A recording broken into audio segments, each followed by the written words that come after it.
नमस्कार दोस्तों, मैं हेमंत कुमार और आप देख रहे हैं हमारा YouTube channel MK study centre. कल के वीडियो में हमने 1773 का रेगुलेटिंग एक्ट देखा था। आज के इस वीडियो में हम देखेंगे कि 1784 का पिट्स इंडिया एक्ट क्या था, इसके बारे में आज हम जानेंगे।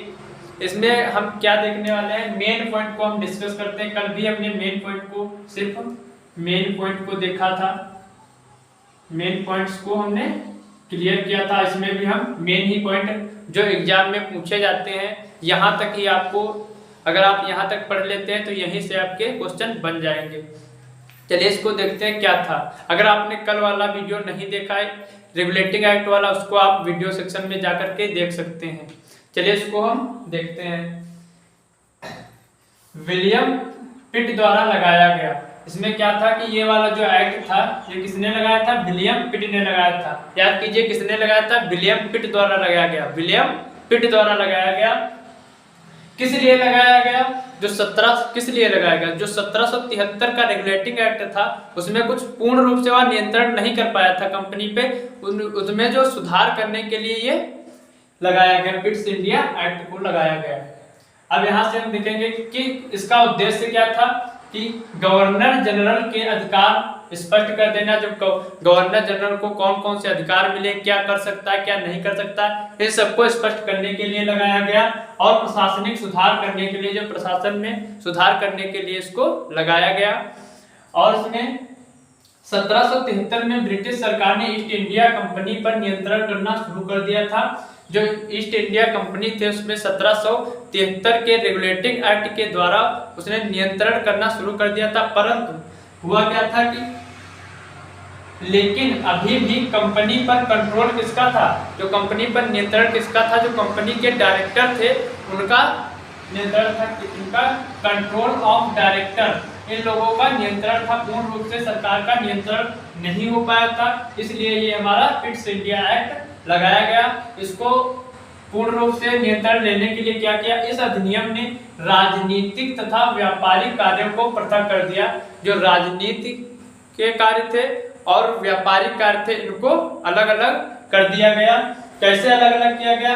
कंपनी के शासन पर नियंत्रण करने के लिए इंग्लैंड में 6 सदस्यीय बोर्ड ऑफ कंट्रोल का गठन किया गया। किसका गठन किया गया? बोर्ड ऑफ कंट्रोल का गठन किया गया। किस लिए? राजनीतिक और व्यापारिक कार्यों को पृथक करने के लिए बोर्ड ऑफ कंट्रोल का गठन किया गया। इसके माध्यम से क्या किया गया? पहले क्या था? राजनीतिक और व्यापारिक दोनों कार्य थे वो किसके पास थे? कंट्रोल ऑफ डायरेक्टर के पास थे। किसके पास थे? कंट्रोल ऑफ डायरेक्टर के पास थे। इसके माध्यम से क्या किया गया कि जो राजनीतिक कार्य थे वो बोर्ड ऑफ कंट्रोल को सौंप दिए गए और जो व्यापारिक कार्य थे वो कंट्रोल ऑफ डायरेक्टर के पास हो गए। अब आगे उसमें क्या किया गया?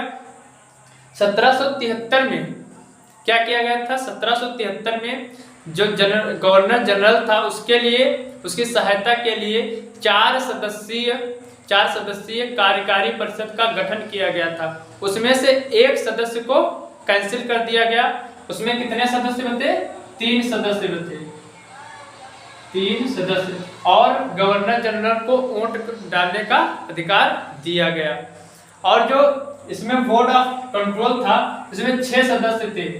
इनका भाई वेतन तो कहीं से मिलेगा? इनको वेतन कहाँ से मिलता था?